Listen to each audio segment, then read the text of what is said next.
ati hinam sakala sadane bolodia koro nijamane spriya hinam sakala sahane bolodia koro nijamane spriya hinam Gurudev,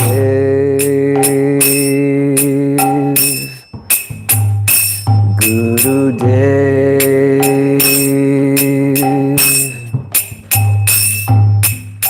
Sakale saman, korite shakati, deho nata jata jata, Sakala saman, korite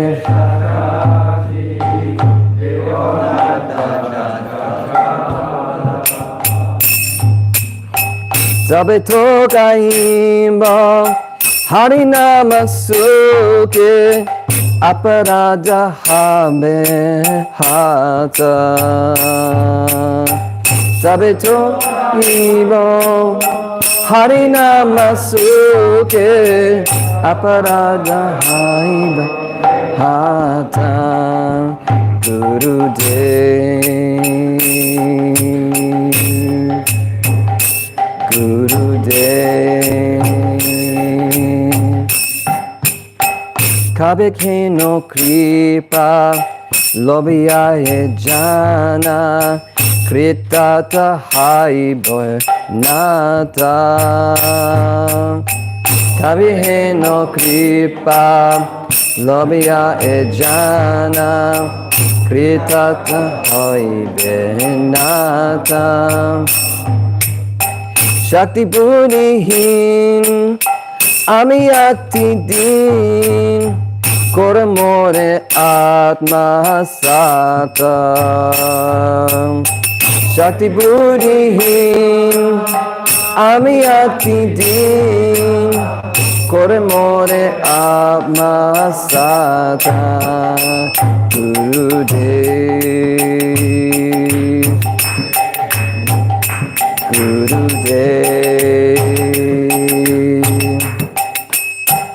Jagata vichare kichu nahi bhai tomara karuna sara Jagata vichare kichu nahi bhai tomara karuna sara Karunanda hoile kandiya kandiya prananata rakibo ara Karunanda hoile kandiya kandiya prananata rakibo ata Gurudev Gurudev Kripa bindu diya koroe idase trena pekati hina Kripa bindu diya koroe idase trena pekati hina Sakala sahane bolo diya koro Nijamane vihahina Sakala sahane bolo diya koro Nijamane vihahina Hare Krishna Krishna Krishna Hare Hare Hare Rama Rama Rama Hare Hare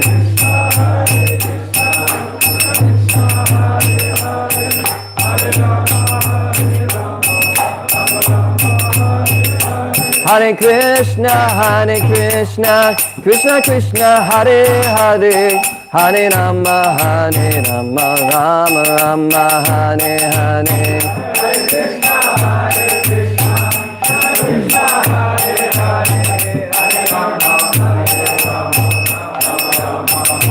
Hare Krishna, Krishna Krishna, Hare Hare, Hare Rama, Rama Rama, Hare Hare.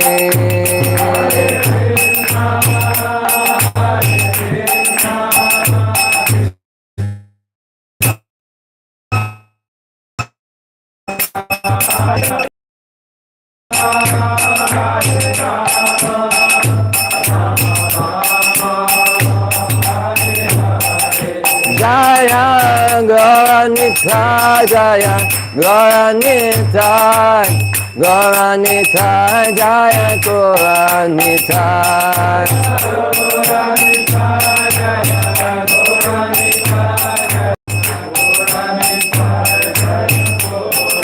Prabhupada, Prabhupada, Prabhupada, Jaya Jaya Prabhupada.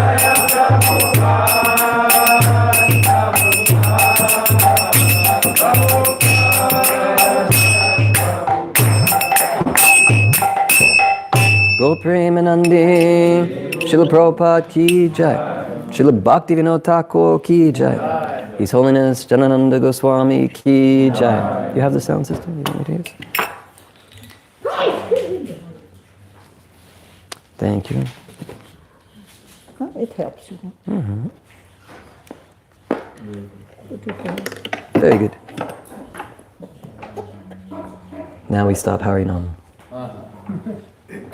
Let's make it a little shorter. Voila. Everyone hear me okay? Yes. Very good. So, today is the Transcendental Appearance Day of His Holiness Janananda Goswami. His Holiness Janananda Goswami ki? Yeah. So I was asked by some God brothers and sisters to speak about, I'm a bit clumsy, I'm going to do that a couple of times I'm sure, to speak about some pastimes of Janananda Goswami. I've had the wonderful opportunity of traveling with Janananda Maharaj, a few devotees of us here today. A little louder? Okay. Or maybe I can turn up the volume. So, I've had the opportunity to travel with Janananda Maharaj, just like a few of us here have. And over the years, traveling with Maharaj, it's been an opportunity to hear him tell some of his own leelas, you can say. So I'm going to focus on some things that I've mainly heard from his classes. There are some things he's told me in private, but because it's private, I don't feel comfortable saying it in a group. So I will only repeat what I've heard him say in groups. I will admit it's possible that this class will go over time. So if anyone has service or at any time needs to leave, I completely understand. So some of the pastimes devotees here have already heard. In fact, maybe all of them. But an opportunity to glorify a devotee is also an opportunity to glorify Krishna. The apple doesn't fall far from the tree. That's an English expression. I don't know if it translates into French as well. So when we're glorifying the devotee, we're actually glorifying their spiritual qualities. And their spiritual qualities come from their guru. So the guru receives that glorification and passes it up to their guru. And it goes up the parampara all the way to Krishna. And we should do the same thing as well. If a devotee glorifies us, we should take that as an opportunity to thank the devotees around us or to thank the guru for any quality that we might have.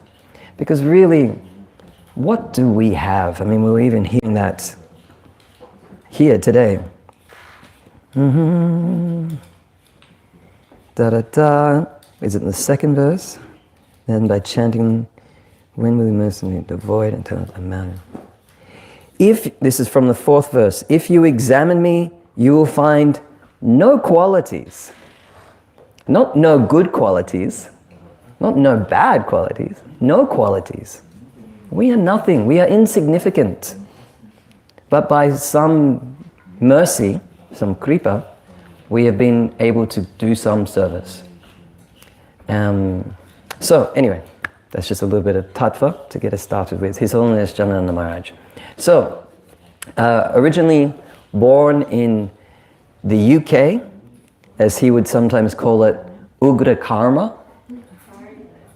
The place he was born is a place called Swindon, which he would call Pig Hill, because the name Swindon actually comes from swine, down. Swine is an English word for pig, and down means hill or place. So he comes from Pig Hill. From a very prestigious family of butchers. So he comes from a long parampara of butchers. So it shows that by mercy, even a pure devotee can be born even in the most fallen families. Although he was born in a family of butchers, he was not a butcher himself. There's that famous verse, Nivritata Shubhagimana Bhavosa Shotadikam Kutama Shloka Gunanu Vidapumam Vidajeta Vinapashugnat, from the 10th canto of Bhagavatam. This is in the introduction to the Krishna book. And it talks about how anyone who's not attracted to the holy name is just like a butcher or one who's killing oneself. So it's possible for any individual, any jiva, to become attracted to the holy name. So Janananda Maharaj, even as a young boy, was very compassionate. There's many people in this room who know the answer to this. What was Janananda Maharaj's nickname when he was a child? Worm. Worm. You know, the like earthworm. He had that nickname for a couple of reasons. One is obvious. Maharaj is quite tall and quite skinny. Even as a child, he was like this. If you see some of the videos of Maharaj, like there was that one recently we saw when he went to Jagannath Puri, and you see him there, he's very skinny. Any photos you see him, you can see it in Animals in Krishna Consciousness. You see photos of him in Malaysia, very skinny. But there's another reason why he had that nickname, is that in Swindon, it was like a village. And so there was just roads for cars, but for walking, there was no path. It was just, you walked on the dirt, basically. And so when he used to walk to school every day, and when it would rain, the worms come up to the surface because they don't want to drown. And he would see the other boys, when they're walking home, they would jump on the worms to kill them.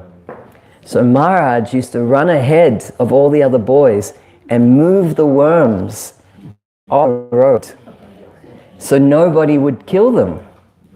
Just see his compassion. So boys would see this and say that, you're just like one of these worms. So he, compassionate as a young boy, he tells some specific stories of his childhood. He tells of how roads, he was like an engineer or something building the roads. It meant that he and his family got free travel all through the United Kingdom, which meant they also crossed the English Channel. I don't know the name in French, I just call it the English Channel, but I don't know if that's sensitive. But La Manche, thank you, keep me out of trouble. So he would get free passage on La Manche, and but he would get seasick on the boat. He used to get very sick. And so he would say to his mother, "Get me off the boat, I want to get off the boat." And he would explain in classes, "I thought as a child that the problem was the boat. And I thought if I just got off the boat, I would be okay. But if you're in the middle of La Manche and you get off the boat, where are you? You're in the water." And so in the same way, in the practice of Krishna consciousness, sometimes it gets a little bit rocky practicing Krishna consciousness. We're in the boat of bhakti yoga, the transcendental knowledge. And it gets a little rocky, we feel a little bit sick. And sometimes devotees think, oh, it's because of the boat. I'm sick. I need to get off the boat. I need to leave Krishna consciousness. But if you get off the boat, where are you? You're in the ocean. You're in material existence. You're back in Maya. So we stay on the boat. And eventually, the waters become calm, and we reach our destination. No more sickness. So stay in the boat. That was Maharaja's strong instruction, always. Stay on the boat of Krishna consciousness. There was the famous incident when we were traveling in the UK with Maharaj. We did Harinam through Swindon, and Maharaj, we were walking down the street, and Maharaj pointed down the street and said, just down there is the dentist that took out my teeth. Now Maharaj has false teeth. I think everybody knows this. I'm not sure you know, but Maharaj has false teeth. Fake teeth, not real. He's had them since about he was 12 years old. And I think I know the reason. He told me when he used to walk to school, he used to eat sugar cubes. They're just cubes of sugar. And he said, I think this is why I have such strong digestion. It's because I ate so much of these sugar cubes when I was a child. And I said, Maharaj, I used to eat raw sugar too, but it only gave me tooth decay. And Maharaj said, yes, it did that for me too. So I think that's where this comes from. He had to remove his teeth and have false teeth. But when they did the surgery, the anesthesia did not work. And so he was lying there, unable to move, but completely conscious for the whole surgery. I can't imagine the pain. So I think this is a situation of hardship. It's hard for me to imagine, honestly. But we went past that dentist, and he said it traumatized him for life, for dentists. But he was only a young boy. He was about 12 or 14. And, okay, so that's some of his childhood pastimes. The house that he was born is still there, as far as I know. But he only pointed to the road. He was born in the house he grew up in, not a hospital. Very old, traditional family lifestyle. Okay, so I'll talk about his family. I mainly heard about his mother, that she was an atheist. That he asked her one day, does God exist? And she said, if God existed, I would be able to see him.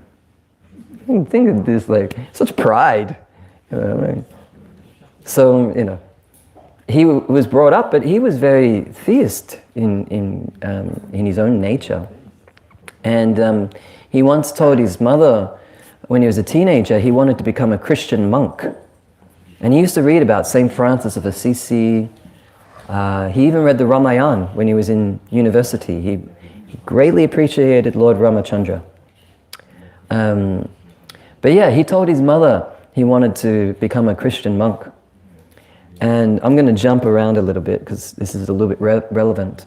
So later, when he decided to practice Krishna consciousness and move into the temple, he told his parents, I'm going to move in with the Hare Krishnas. And his mother didn't say anything. And he told her, I'm going to move in on this date. It was like 5 months away. And she didn't say anything. And then it's getting closer and closer and closer. And it's like, Mom, I'm leaving next week. Doesn't say anything. And then it comes down to the next day. And he's like, Mom, I'm leaving tomorrow.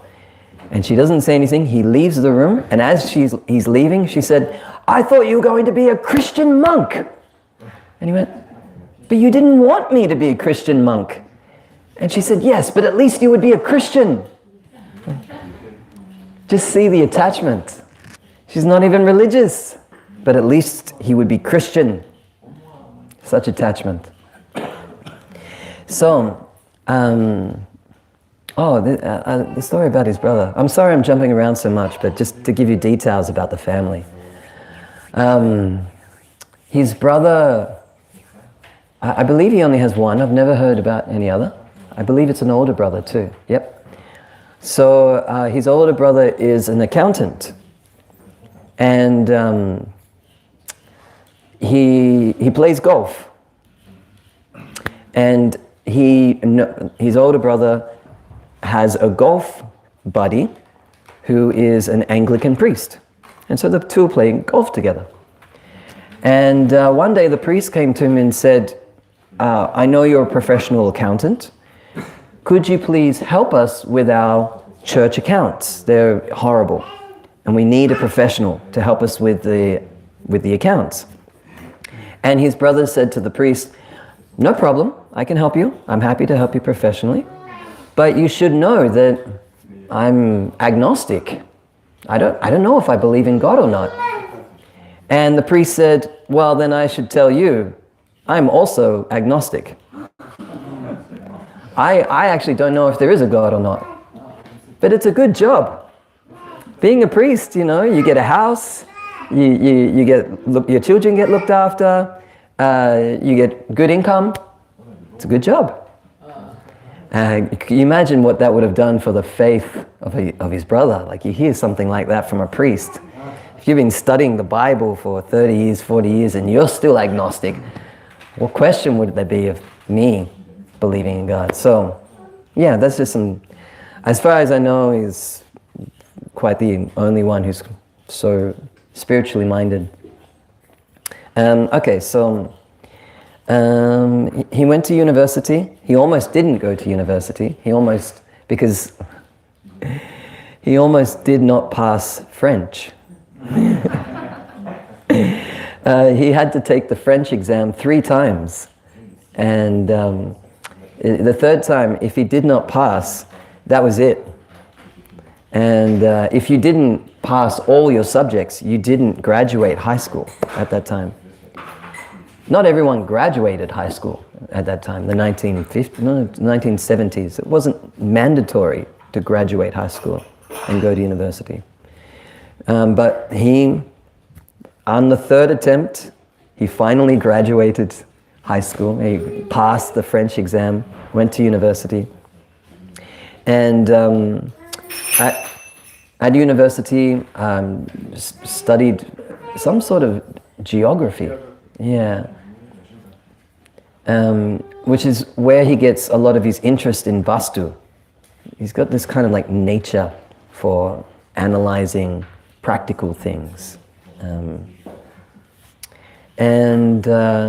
At university, had the normal university lifestyle, became very much interested in music. Used to love listening to rock and roll, the Rolling Stones. And then he tells the story of how he went to a concert of the Rolling Stones, and there was Mick Jagger, famous Mick Jagger, singing the song, I Can't Get No Satisfaction.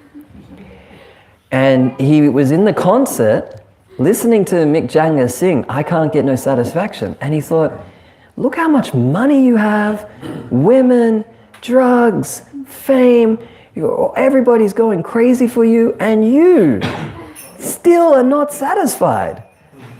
What do you need to be satisfied? So this question comes up. And he will often use that example if he's doing public preaching programs for guests. So yes, he was interested in finding something real. Like I said, he read the Ramayana. He wasn't satisfied with just Western education. So then there's 2 stories of how he came to the practice of Krishna consciousness. The first one was the famous one. He went into an occult bookshop. It was that thing where, you buy all these different things. It's where you get your incense. It's where you get your wands if you want to be a wizard and do your magic. And you can get special moon water. All the hippie stuff. And they had books. So he's just looking through the books. And then one day, well, not one day, he suddenly sees Krishna. That's all he sees, Krishna. He had no idea, what is this? What is this book? So he takes it off the shelf, looks through it, looks at the pictures. This looks amazing. Takes it to the front, pays the money, takes the book home. And then he discovers it's actually Krishna book part 2. But it did not have part 1. And so he was like, where do I find part 1? Where is this part 1? So sometimes he makes this point when we distribute, if you have Krishna books. I don't think you have Krishna books in France yet for distribution. You have? Or, yes. 1 book. Oh, so much easier. We had them in New Zealand, part 1. We got them from Scotland. Who's here is from Scotland? Where's Namacharya? He used to distribute in Scotland. They had the part 1, part 2. And so you always have to distribute them as a set, which makes it more difficult because you have to charge more. Anyway, it's a different point. So yeah, he got part 2 and he's reading part 2, but he didn't know anything about ISKCON, Hare Krishnas. He just loved the book. And then he graduated from university and he was trying to decide what to do. He visited some friends. I think they were in Liverpool. And they were some classmates, friends that he had graduated university with. And he was visiting them. And when he arrived, he discovered that they had become junkies. They were now addicted to heroin. And all they wanted to do was lie there and take heroin. I told everyone I was clumsy, so you've been warned. So, he was not interested in that. He'd actually, by that point, had decided to stop taking any drugs, stop drinking. He wanted to try and find something to do with his life. And so, what to do? He's made a plan to stay at this house, but everyone's a junkie. He's not going to do that. What to do? He's sitting on the couch, and he's just looking on the table for something to read, anything to read, and finds a Back to Godhead magazine. What is this? And he opens up, finds all these articles about Krishna, articles about Prabhupada, and details about a temple. So he steals that magazine. I don't think the people there noticed, but he decided to steal the Back to Godhead magazine. And that was his introduction to finding Hare Krishnas. He discovered that there was a temple, a Bury Place temple, and he decided to visit the temple. So he makes a day of it. He leaves home, he goes to Bury Place, and he's decided to at least meet the Hare Krishnas. So he's standing at the door of Bury Place, and he's trying to get the courage to go inside, because he doesn't know what will happen. What are they like? Are they weird? Are they good? Are they strange? And he's thinking to himself that they must be like yogis of India, really renounced. They don't eat anything, they don't sleep. I bet they just do meditation all day, nothing else but meditation. And then the thought went through his head, I bet they don't even have toilets, because they don't eat. So they don't even have toilets, they don't need them. They just meditate all day. And he's like, do I want to do that? Do I want to not go to the toilet? Maybe it's too much. And so finally he decides, okay, I'm going to just risk it, try it, go in, see what happens. And just as he goes to knock on the door, Mandakini Mataji opens the door. Famous Mandakini Mataji from now living in Paris. She opens up the door. She's the very first devotee he saw. And he mentions that almost every time that he sees her. She opens the door and Maharaj practically falls into the Bury Place temple. His momentum was going that direction, so she had to catch it. But she was in a fluster. She was like, she had to do some service or something. But it was the culture.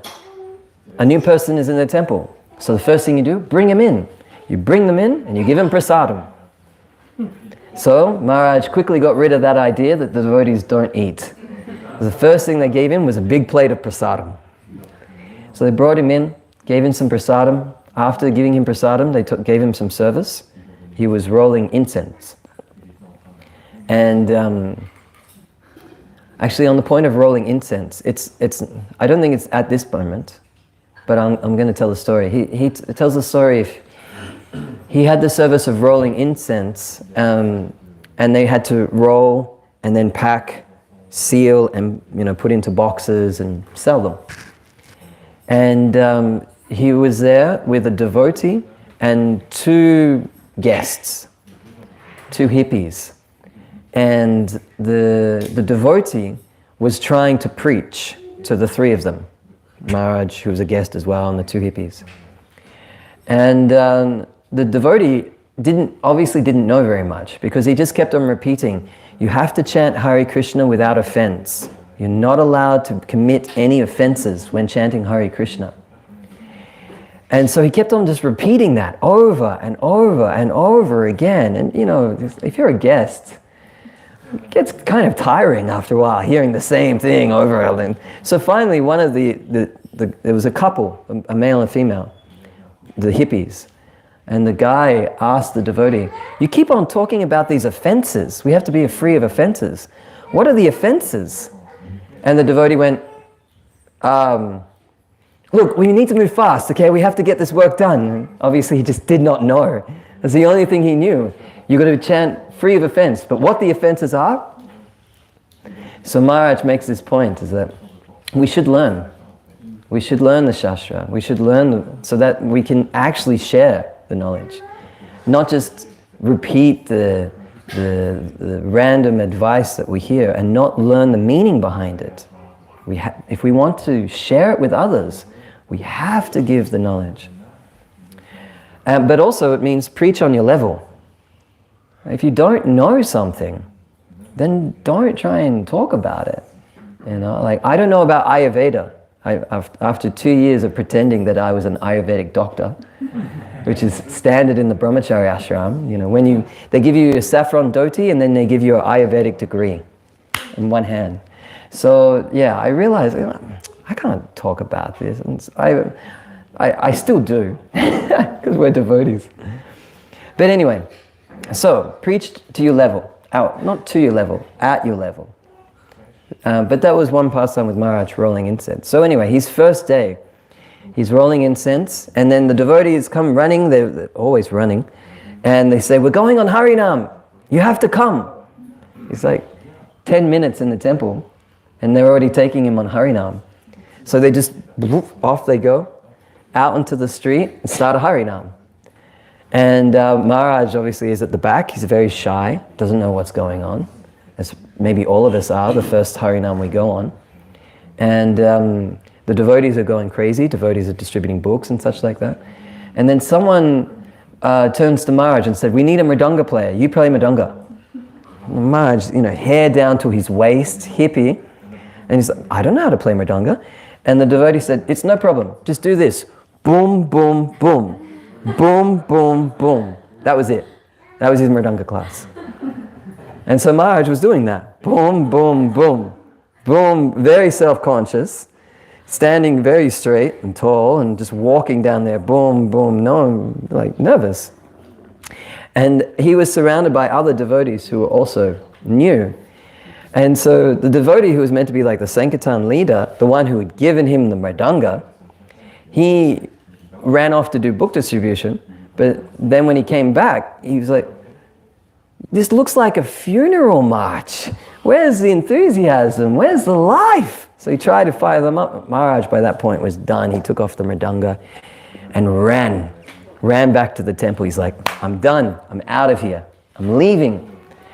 And so he goes back to the temple. I think he'd left a backpack there or something there. And when he arrived, he said, I'm leaving. And the devotee said, oh, but we're just about to take prasadam. And he's, okay, again eating. So sits down, has more prasadam. So as he's taking prasad, the devotees come back from Harinam. Everybody starts eating again, and he just kind of gets caught in the mood, the atmosphere. And so he doesn't leave.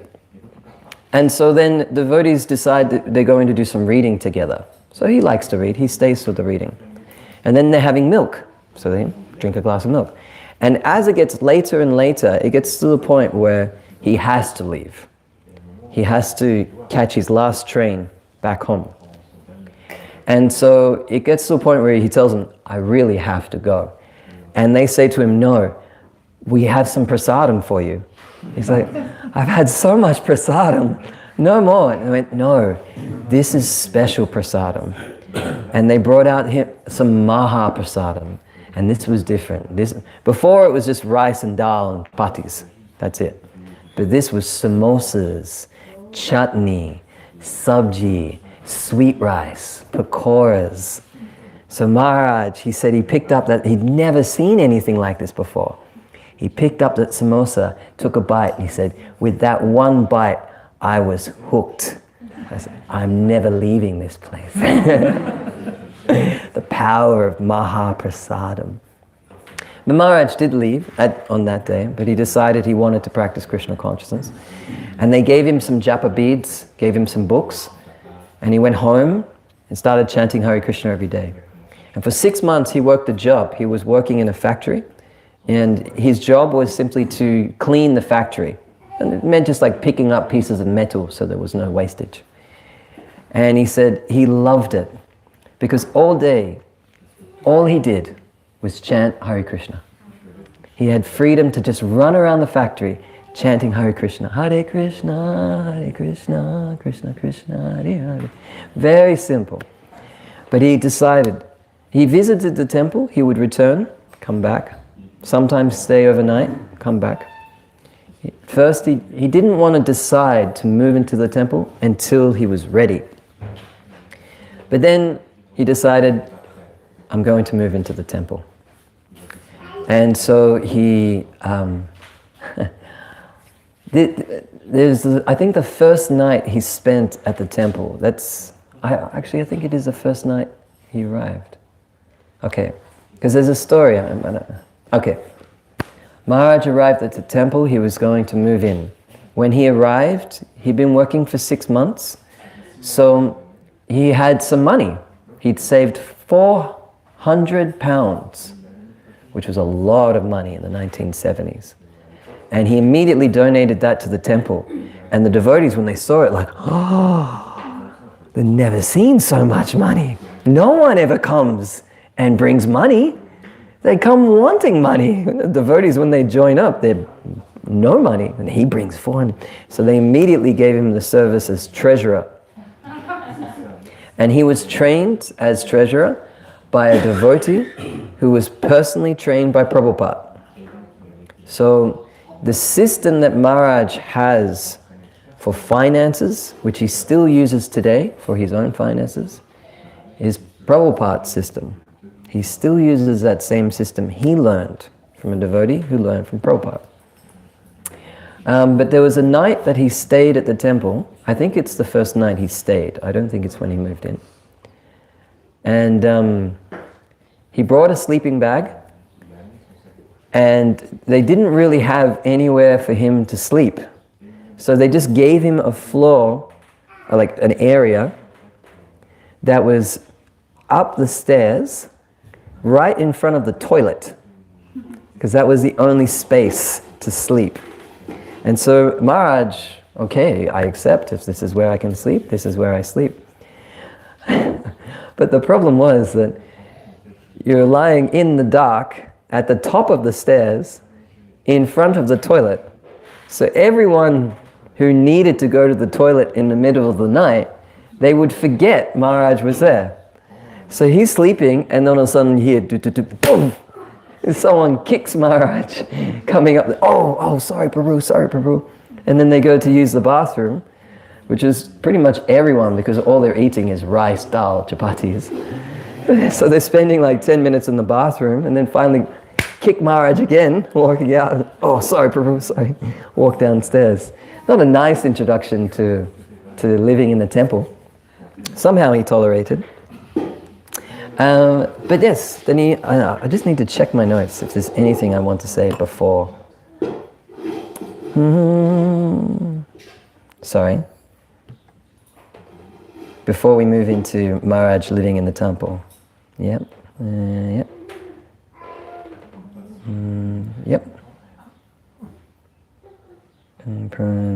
Okay, I think I'll tell this pastime. Okay, we'll go into. Oh, Prabhu. How long it took him to go to the temple after the first visit? The very first visit where he saw Mandakini Mataji and then moving into the temple was 6 months. And that's the only job he's ever had. After that, he moved in the temple, and since then, he's never actually worked a professional job. All of his work and services has been in temples. He's been temple presidents, managers, commanders, treasurers, whether it be in Malaysia or Africa, New Zealand. Okay, so I'll tell this one pastime because I think it's a nice one. I think it's funny. Oh, no, okay, no, I'll tell this one. Okay, cool. So, Maharaj was given the service of joining a preaching program. Someone had arranged a program that would be like a public preaching program. And so they'd rented a room, which was quite easy back then. And they'd cooked all of this prasadam for him and hired a van and driven to the program. And they brought it all up, they set it up nicely, they had the prasadam ready, and then they had kirtan and class. And the class was a usual type of class. And then at the end of the class, the devotee giving the class asked, "Are there any questions?" And one man asked a question. I don't think I actually heard what the question was. But it was obvious the devotee giving the class didn't actually know the answer to the question. And so instead of saying, "Oh, I'm sorry, I don't know the answer to that. Please give me some time, give me your phone number, we can get in contact. I will find the answer, I'll bring it to you." The devotee thought, "I've got a better idea." He asked the man who asked the question, "Do you eat meat?" And the man went, "Yes." And the devotee said, "Then you're a pig." Of course, everyone there is new, and they all eat meat. So what do? They got up and they left. Maharaj gave this as an example of not so productive preaching. We should preach as a way of reaching out to the audience, of connecting with them, not just challenging them or accusing them or attacking them. So what happened was everybody left and they had all of this prasadam and no one to feed it to. So they just packed it up. They packed up all the prasadam, got back in the van and drove back to the temple. But on the way to the temple, the van broke down. And Maharaj was the only one who had a license in the whole temple. People knew how to drive, but they didn't have licenses. But Maharaj had a license. So he was the only one who could hire a van. So the van was in his name. So everyone left, but he couldn't leave. He had to wait in the van for someone to come. And I think it was like November. So it was almost winter. And it was freezing cold in the van. Maybe it's December, something like that. And so he's in the van, freezing cold, trying to stay warm. And so he looks at the prasadam, and there was like mountains and mountains of laddus. And he had to keep himself warm. So he said the only thing he could do was eat the laddus. And he said, after 120 laddus, I thought, that's enough. So if anyone wants to challenge that record, 120 laddus, if we want to have a laddu eating competition. So yes, be attentive to who is listening to your classes. Don't push them away. We know from Bhagavad Gita that that's violence. Violence means to interrupt someone's connection to Krishna. Obviously, that in that moment it was just their immaturity. Can you tell us about his relationship with Prabhupada when he could... Oh yeah, sure. Yeah, well, I was just getting into the temple. So anyway, we can talk about initiation. There is the first time he saw Prabhupada, the devotees had invited Prabhupada to come to the UK. This was 1971. And it had been, there had been an arrangement that Prabhupada was going to land. After landing, there would be a meeting with journalists. And then there would be some prasadam distribution, and then they would drive back to the temple, and that was the plan. But the unfortunate thing is that they didn't have WhatsApp. There was no email.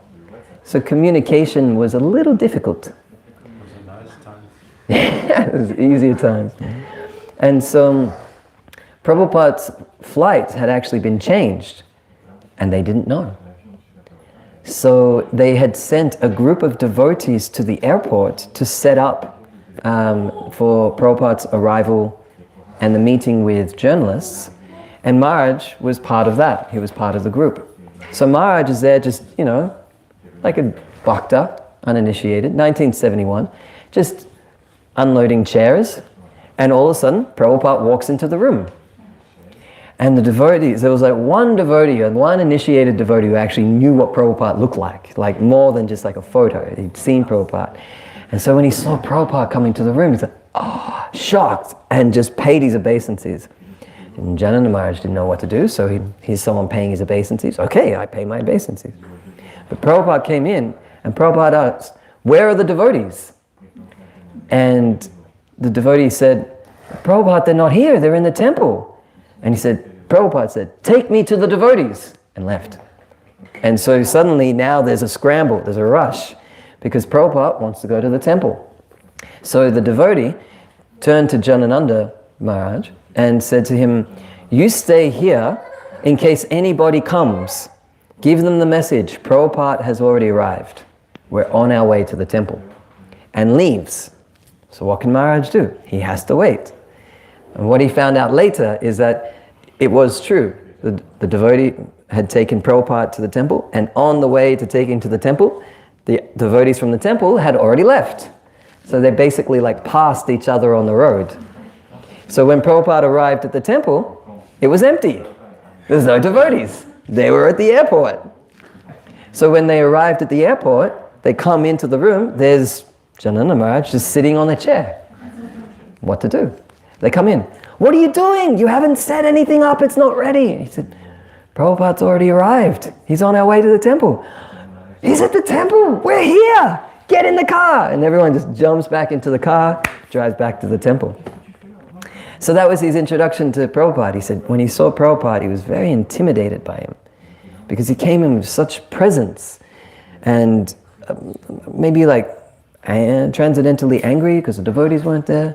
And so he became a little bit intimidated by Prabhupada. So there was a stack of chairs that he was unloading. When Prabhupada was speaking to the devotee, he was hiding behind the chairs so that Prabhupada wouldn't see him. But so that was his first, and then of course there was, classes from there. But then there's his initiation. His initiation's quite famous, but we have time. Okay, the disciples are fasting. Okay, so his initiation, his birth name, his passport name, you could say, is Jeff. Jeff with a G. Jeff with a G. And Jeff Norman. Actually, I'll get to that later. So he said that everyone, when he was growing up, everyone would always spell his name Jeff with a J. And he would have to always correct them. No, my name is Jeff with a G. And so they were doing initiations in 1972. And it's the famous Ratha Yatra initiations that happened. Prabhupada was there for Ratha Yatra, the famous one where he's dancing. And would stop the Rath cart by his dancing. And it reached Trafalgar Square, and they have the giant statue of Lord Nelson. I was almost going to say Lord Byron, but that's a different person. Lord Nelson. And so the famous newspaper article, Lord of the Universe challenges Lord Nelson or something like that, because the Rath carts came almost as high as Lord Nelson. The Lord Nelson statue is really massive. So they had the Rath Yatra, and then they had the Yagya. Maharaj was sitting in a group. I think there was like 30 or 50 devotees, I think he said. And Pradyumna Prabhu was there. He was traveling with Prabhupada at the time. And Pradyumna Prabhu was actually sharing Janananda Maharaj's room, because Janananda Maharaj was the treasurer. Even though he was not initiated, he was the treasurer. So he had a little bit of space. So Pradyumna was sharing a room with him. So they became close. Maharaj is calling me. Oh, His Holiness Janananda Maharaj ki. Jai. So, yes, what happened was that Pradyumna Prabhu reached his hand into the bead bag, the bag of beads, and pulled out one. And the first name that came up was Bhakta Jeff. And so Janananda Maharaj comes up, and Prabhupada notices he's not wearing neck beads. So Prabhupada said, "Where are the neck beads?" And the devotee's like, "Oh, we have them, we were going to give them after." He said, "No, they need them now. So go back, sit down, and come back." So he went back, and then they put neck beads on everybody. And then it started again. So Pradyumna puts his hand into the bag, pulls out a name, and starts pulling out names, one by one. All the names come out. And there's Bhakta Jeff sitting there, because he went up, but he had to come back. Clumsy. He went up, but he had to come back. And so he was sitting there waiting until his name was called a second time. And he's waiting, and he's waiting, and he's waiting, and his name's not being called. And then finally Prabhupada said, "Are there any more beads?" And Pradyumna puts his hand in the bag. "No, Prabhupada." And his name's not being called. He didn't go up. And so Prabhupada continued with his class, he finished it off, and then they started the yagya, swaha, and throwing grains in. And there's Bhakta Jeff, just sitting there, not knowing what to do. And he just started copying everybody else. He's just like, "What can I do?" And he's just like picking up the grains, throwing them in the fire, and he's thinking to himself, "It's because of my offenses. I'm not qualified to be initiated. I'm such a demon." These are his words, by the way. He's told this story in a class. These are not my words. These are his words. This is how he felt at that time. He said, "I'm such a demon. I'm so fallen. I'm not qualified to be initiated. Prabhupada, Krishna is showing me, you're not qualified. I should just, as soon as this yagya finishes, I should just go back to the temple. I'm going to get my things. I'm going to leave the temple. I don't want to offend the devotees. I'm just so offensive. I'm not qualified to be here. I'm going to leave." And so he's just sitting there, and they finish everything. It all ends. And so then another devotee who was getting initiated, he approached, they were friends. He approached Bhakta Jeff and said, "Hey Jeff, what's your new name?" And Janananda Maharaj said, "Jeff, just Jeff." And the devotee said, "But what do you mean? You were meant to get initiated." And he's like, "My name was never called." And "You come with me." So the two of them ran to the car where Prabhupada was getting into. And there was Pradyumna Prabhu. And the devotee friend said to Pradyumna, "You didn't call Jeff's name. He didn't get his beads." And Pradyumna went, "What do you mean? The bag's empty." Puts his hand in and, and pulls out a set of beads. Something to Prabhupada. Gets out of the car, says to Bhakta Jeff, Prabhupada says, "You are to go to the temple immediately." And then he gets in the car and leaves with Prabhupada. So there's Bhakta Jeff thinking, Prabhupada's realized, I'm a demon. Prabhupada's going to kick me out of the temple. That's it. And so he goes back to the temple, feeling a little bit nervous. And when he arrives, he's told to wait. And he's sitting outside Prabhupada's room, waiting. Finally, he's called into Prabhupada's room. And, oh, thank you. Then, thank you. when he comes into Prabhupada's room, there's Prabhupada sitting at his desk. And so he comes in and pays his... Now this one is, you can also read in one of Janananda Maharaj's Vyasa Puja offerings. I can't remember which year, it might be 2017. But Janananda Maharaj paid his obeisances and Prabhupada said to him, pay your obeisances properly. Bhakta Jeff looks at him and Prabhupada said, put your beads on the table and pay your obeisances with your hands flat. And we all do this. You know, we have, my beads are over there, but we pay our obeisances and we're holding our, you know, sometimes we don't even take our hand out of the bead bag. You know, we do the one-handed, you know, you pay when you're on your knees and you hold it to your chest. I do it, we all do it. But Prabhupada said, pay your obeisances properly. Both hands flat on the ground. So he does that, and then Prabhupada, sitting there, and Prabhupada says to him, what are the 4 rules? He says them. What must you do every day? He says them. Prabhupada hands him his beads. Your new name is Janananda Das. Gives his beads. Again, he takes the beads, pays his obeisances. Prabhupada says, pay your obeisances properly. Put your beads on the table and pay your obeisances. Sorry. Puts his beads on the table, pays his obeisances. Prabhupada says, do you have any questions?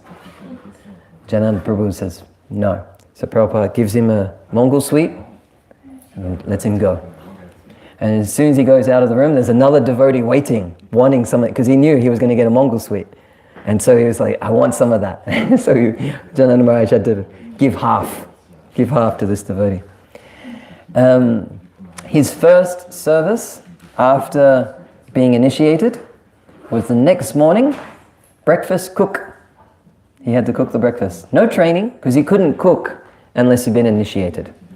So no one had trained him, but that was his first service. And the devotee, who was the previous breakfast cook, was just like, oh, just do this and do that, and pots are here, and I'm going to class, and just ran off. So that was his introduction to cooking. He had some experience because he cooked for himself a little bit, but that was as much training as he had for cooking. Now he's like expert cook. Actually, on cooking, I can tell a story. There was a time when we were in Paris, and there was a devotee who had been specifically invited as a pujari, and he was arriving that day. And the Janananda Maharaj had requested that a plate of prasadam be saved for this pujari.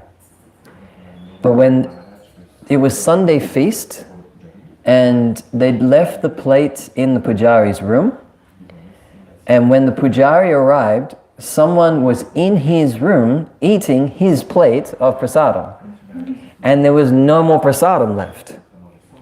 And so the pujari came to Maharaj and just like, there's no prasadam. And by that point, it was like 11 o'clock at night. And so Janananda Maharaj went to, you could call him the temple commander, but basically he was in charge of everything. And said to this devotee, we need some prasadam for this pujari. And he said to Maharaj, Maharaj, I completely agree with you. We saved some prasadam, but it's already been eaten, and now there's nothing left. I have no prasadam to give him. And Maharaj said, someone needs to cook for him. And he said, but Maharaj, who can I ask to cook at 11 o'clock at night? And Maharaj said, I can cook for him. I can do it. I'll cook for him. And without any discussion, went downstairs to start cooking. Now, this happened in the room that I was staying in. And I was in bed with a sheet just about to go over my head. And I thought to myself, there's no way I'm missing a chance to be in the kitchen with my guru when he's cooking. So I jumped out of bed and ran to the shower and just like cat washed. They say in Brazil, I don't know if that's a French expression as well, you have a cat shower. Just quick shower, put on the dhoti. I had nothing clean, only a dhoti. So no t-shirt, nothing. Ran into the kitchen and just started chopping vegetables for Maharaj. And he cooked. He cooked for this pujari. It was not a disciple. It was not a god brother. It was not a GBC. It was just a just a devotee. Just a devotee. But Maharaj was like, he is a guest. We've invited him. We have to receive him. And yeah, we cooked, we offered, and then at the end, the pujari was there, we gave him the prasad, and then what was left over, I was there, Maharaj was there, we're all just sitting there taking some prasadam, like 4 of us in the room. Everyone had already left. It was really nice, just sitting there talking, honoring prasadam. So Maharaj has that mood. Receive guests. And I mean, he tells how his training, because I asked him about his initiation beads. What happened to your initiation beads? You know, your beads from Prabhupada. And he said, I think I had them for about 1 day, and then I lost them. I was like, how do you lose your beads? And he said, well, you know, it was the training at the time. When a guest came and they didn't have beads, you gave them your beads. Even if they were your Prabhupada initiation beads, it didn't matter. You gave them your beads and you chanted on your hands. Because it was more important that the guest chant. So he said, I probably just lost them, giving them to a guest. So yes, okay. Some leelas that are there. There are some that are quite amusing. I'm going to tell one that I think is really funny. Who was saying this about the beads? Janananda Maharaj. It was a training he received living in the temple, that if a guest comes, you should give him your beads.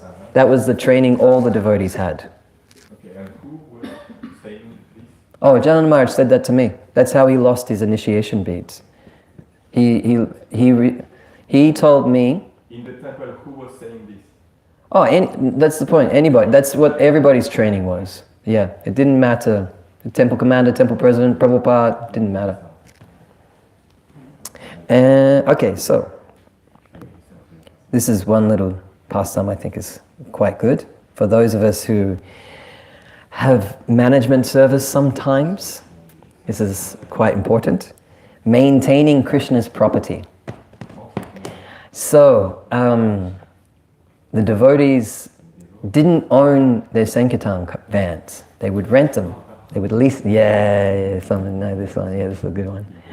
Devotees would lease the Sankirtan vans, and they would lease them from this one person who was actually a very good friend of Krishna. I mean, he was just a guy, and he liked the devotees. He was not going to become a devotee, but he was a nice man. And the problem was that the devotees would lease about 4 or 5 cars, but I mean, Maharaj was in the temple, but there was only really one Sankirtan devotee who had a license. And so they leased all the cars under that one license. But anyone would drive. And they would just damage these vans. You know, they would drive into like shopping malls, and you know how they put that height limit? So you can't, if you've got a tall vehicle, you can't go in. And the devotee would just be like, oh, who cares? And just go in and crunch, you know, like force the car under the limit. And then you got to come out again, crunch, you know. Or you take the turn too soon, you get that cement pillar, you take it too soon, bang, smash the side of it.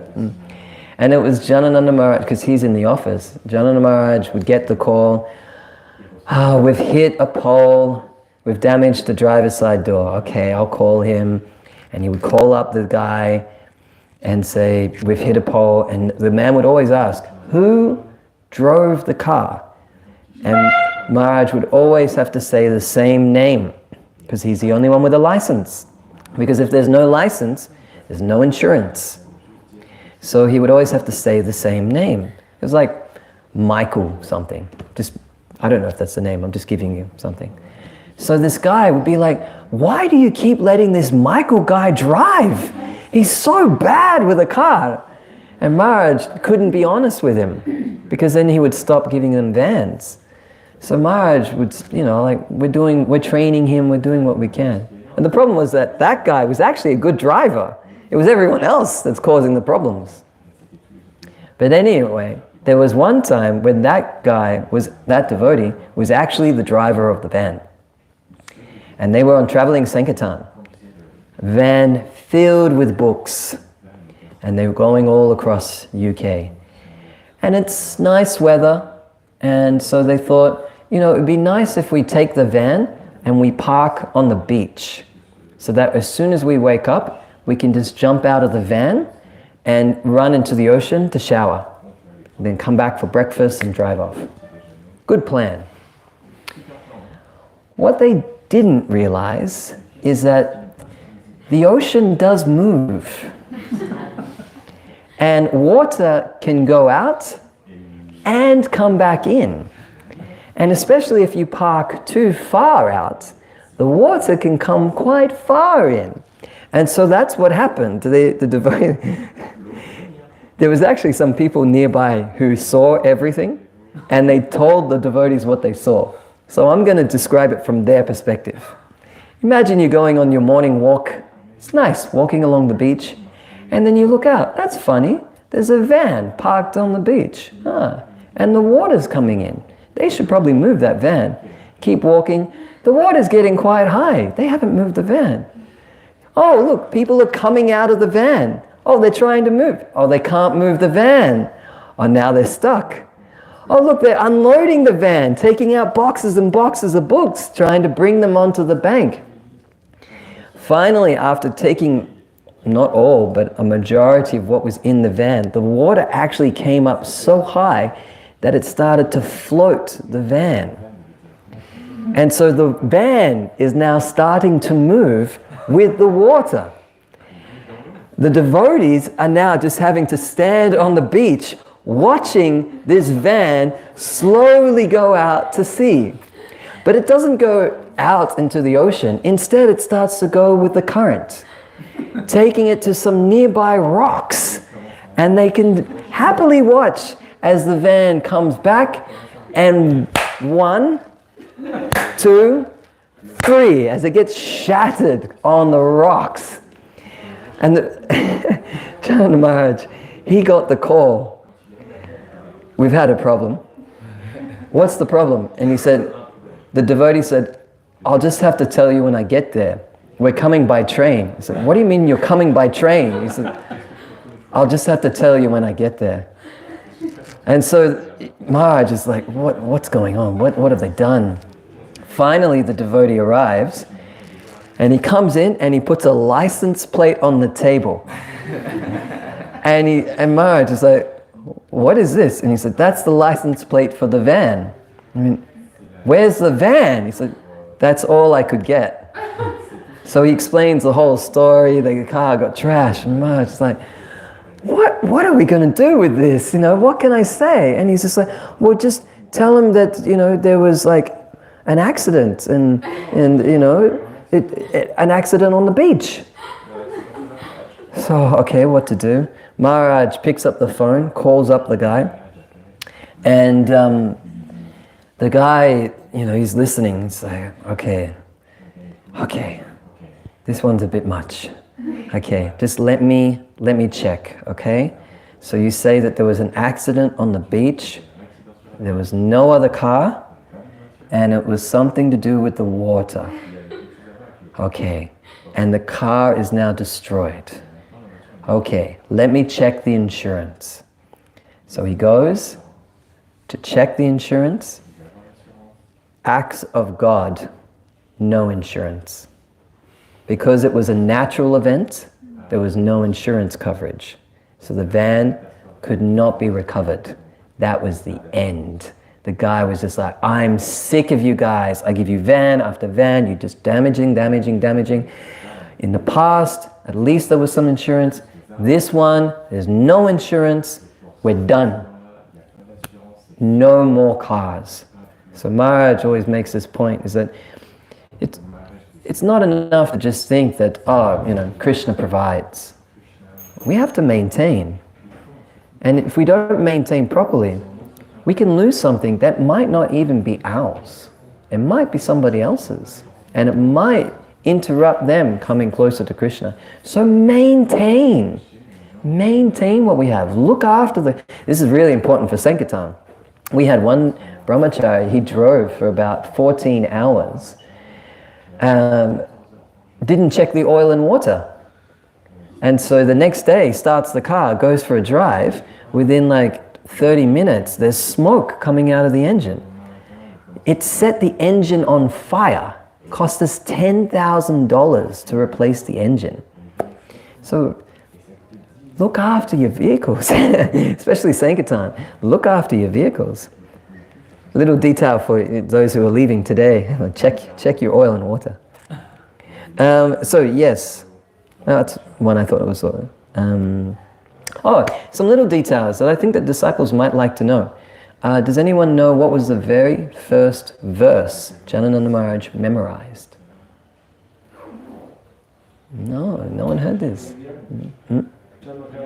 No, unfortunately not. He was driving with a god brother in a van full of books they were delivering, and he at that point had not tried to memorize any verses. He just hadn't made it a thing. But the god brother who was in the car with him was. And the two of them started learning yad yad acharati shreshtas tat eve taro. Whatever action a great man performs, common men follow. And that devotee was learning it. And so Janananda Maharaj, because he was learning it, happened to learn it as well. And they were talking about the glories of Prabhupada. They were considering Prabhupada that great person that everybody's trying to follow. So that was Janananda Maharaj's first verse that he learned. However, he did become very good at learning verses. In the Bhaktivedanta manner, they used to have competitions, Shastra Shloka competitions. Who can recite the longest or the greatest number of verses? But they only did it like as a grand championship once. And Maharaj got second place. And he jokes about this, like, oh, I was so close. I could have been number one. I could have gotten the gold medal, but I was number two. And I think he even remembers which verse he had forgotten at that time. But then Prabhupada found out that they were doing this and stopped it. And said, this should not be done in our temples. I don't know why. I don't know why he stopped it, but so it's not something we recommend doing here. So that was Maharaj's first verse. He's now, in time though, he became quite known for giving class. And he was appreciated for his classes amongst the other devotees. He was known as the nice fanatic because he was always there for Mangalati. He always shaved his head. He was, fanatic there every program. But he was the nice one. I don't know who was the not nice one, but there was a not nice fanatic. But Maharaj was the nice fanatic. In fact, the first time he went to India with a group of devotees, when he arrived, they asked him to give a class. And so he gave a class, I think it was in Mayapur, on the three modes of material nature. So yeah, they did appreciate his classes. He tells about how when he first joined the temple and he was, practicing Krishna consciousness, there was this little doubt that he had, not about Krishna or Prabhupada, but this idea of he really appreciated music. He loved music. And he had a little doubt, will I have to give up my love for music in practicing Krishna consciousness? Will I have to let this go? And then he read that verse that's, whatever service a small well, how's that one go? Whatever service is needed of a small well can be served by a great reservoir of water. Similarly, whatever is needed of the Vedas can be served by one who knows the Vedas. I'm paraphrasing because I don't remember it exactly. And he realized that whatever little pleasure I'm looking for in life is available in the great reservoir of pleasure, Krishna. So why hold on to my little well? How much water can I get from this well? Our well here is empty. It's dried up. There's no water. And we will dry up our little material desire wells. But whatever we're looking for in our material desires, we can find in Krishna. So why hold on to him? There's one devotee, he told B. Krishna Goswami, he's like, I love Krishna consciousness, I love the books, I love chanting and such. but I just can't give up garlic. And B.A. Krishna was like, B.A. Krishna Maharaj said, you're going to not go back to Godhead because of garlic? Like that's what's going to keep you here? To endure and suffer everything in the material world? Garlic? Just let it go. So yes, this is the point. We hold on to, and it can be garlic, it can be, pratishtha of name, fame. Doesn't matter. Whatever we're looking for, we'll find that pleasure in Krishna.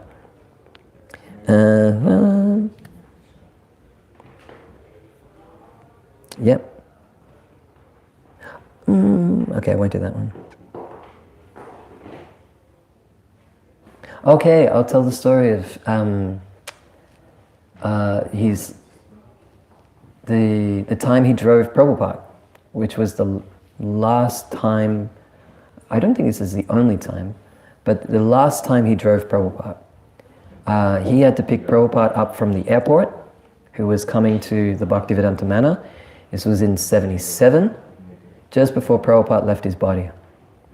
And Prabhupada was really sick. Really sick. He was emaciated. A little detail, I don't think devotees know this.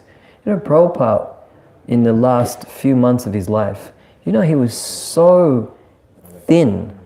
There was no muscle. And a doctor told the devotees that there was no protection in his body. So the bone was always touching the skin.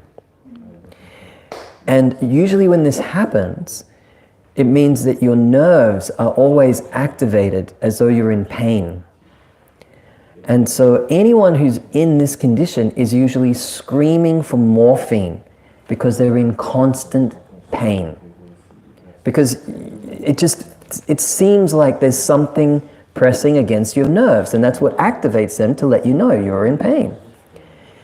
But then when the doctor came to see Prabhupada, when he's in this condition, Prabhupada's lying there peacefully, and the devotees say, Prabhupada, the doctor's here for you. And Prabhupada said to the doctor, you've traveled so far. You've come from Delhi.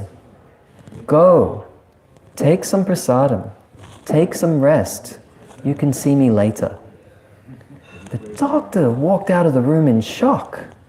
How is he not screaming for morphine? That's what he tried to declare. His consciousness was so strong, he was not attached to his body. So, in that condition, Prabhupada flew to the UK. Has anyone traveled when you're sick? It's suffering. You don't want to travel. I don't like it if I'm just feeling like, I'm not going to use some terminology here, but when you're sick, you don't want to travel. But in that condition, Prabhupada flew to the UK. And that's how Janananda Maharaj saw him when he arrived. Completely different. Prabhupada always had that presence. Like when Janananda Maharaj first saw him, Prabhupada had that presence. He was not a tall man, but he filled a room. But then when he came off the plane, he's being carried by devotees. He's being put into a wheelchair. He's wearing sunglasses because the light is too strong for his eyes. It's completely different to his previous arrivals. And Tamal Krishna Goswami, who was traveling with Prabhupada, specifically told the devotees that don't be at the airport when Prabhupada arrives. It'll be too much for Prabhupada. Just wait at the temple. So they only sent Janananda Maharaj to pick him up. So there's Prabhupada off the plane, emaciated, bones and skin, brought in a wheelchair, brought to the car. Now here's the funny detail. They got a car for Janananda Maharaj to drive, but it was an automatic, and Maharaj had only ever driven a manual. He'd never seen an automatic. It was just the only car the devotees could get. And so when they brought him the car, the first thing Maharaj asked was, where's the gear stick? There is none. What do you mean there is none? It's like, you don't need it for this car. And he said, when you've been trained to do something a specific way, it's very difficult to just suddenly get out of your training. And so he got into the car, and started driving, and his left foot kept on always looking for the clutch. And his right foot kept on coming off the accelerator. So the car kept on lurching back and forth while he's driving. So he became terrified. I'm going to do this while Prabhupada's in the car. And so he had to drive it, but they got the car that morning. So he didn't have a long time. So on the way to the airport, it's like, back, forth. But then he got to the airport, they put Prabhupada in the car, Tamal Krishna Goswami was there. Tamal Krishna Goswami was sitting next to Janananda Maharaj, but he's looking backwards, constantly looking at Prabhupada. And there's Janananda Maharaj driving. Actually, I should say it's on this side, because in England they drive on the wrong other side of the road. And Janananda Maharaj was really concentrating, so the car didn't lurch. No sudden movements. So it was going okay. And at that time, England was the biggest for book distribution. So Janananda Maharaj was thinking, he's going to ask about book distribution. It's going to be just topics about book distribution. And he was ready. He had all the information, where they've been going, how many books are distributed, all the information. And as they're driving, Prabhupada asks a question. And Tamal Krishna Goswami says to Janananda Maharaj, Prabhupada is asking about the cows. How are the cows? Because in the Bhaktivedanta manner, they had cows. But Janananda Maharaj didn't work with the cows. And he said, the only thing I knew about the cows is that they're in the fields somewhere. So he had no answer. So he had to just say something. So that impressed upon Maharaj as well, the importance, even to Prabhupada, of cows. And but no talk of book distribution. So then they're driving, and just before they get to the manor, there is a point where it was a roundabout. And Maharaj just instinctively, because you know how you start to relax when you're almost at home? He instinctively went to go for the clutch, and then he accelerated too quickly and adjusted and just ran right over the top of the roundabout. And when he came through the other side, he became really nervous that Tamal Krishna Goswami would notice, because he was heavy. Anyone who knows Tamal Krishna Goswami, he was heavy. But thankfully, he didn't notice and got to the temple okay. So that was his last driving of Prabhupada. Prabhupada was there. He didn't give classes. He was very sick. And then after that, he flew back to India and went to Vrindavan.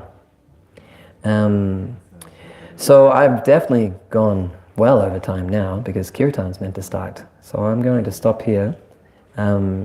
These are just some pastimes that I've heard in classes with Janananda Maharaj. There's so many more. There's life in Malaysia, there's life in Africa. If you'd like to hear his life in Malaysia, we discovered through Sophia Mataji that there's actually a class with Bhakti Vikash Maharaj where they talk about pastimes living in Malaysia. So that's available online. And what to say? I mean, we're also living our own transcendental pastimes in relationship with Krishna. So one thing that Rasikananda Prabhu and I used to do is that we would really talk about our experiences with Janananda Maharaj to keep the memories alive. Because if you notice, the Prabhupada disciples, it's like they remember everything.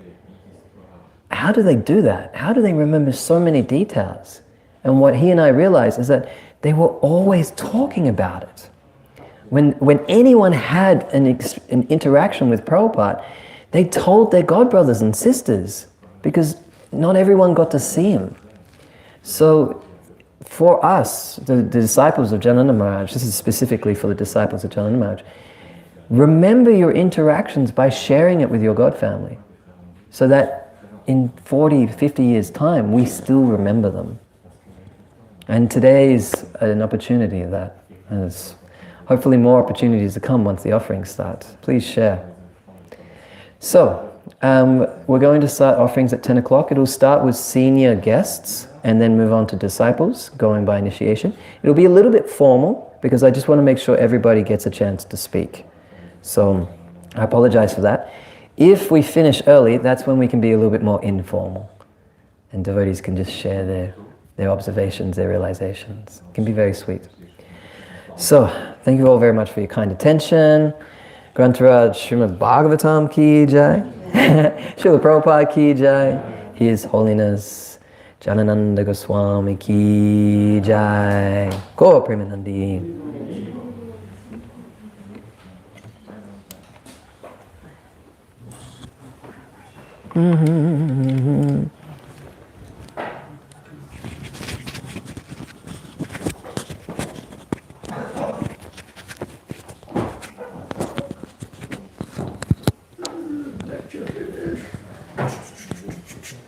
God is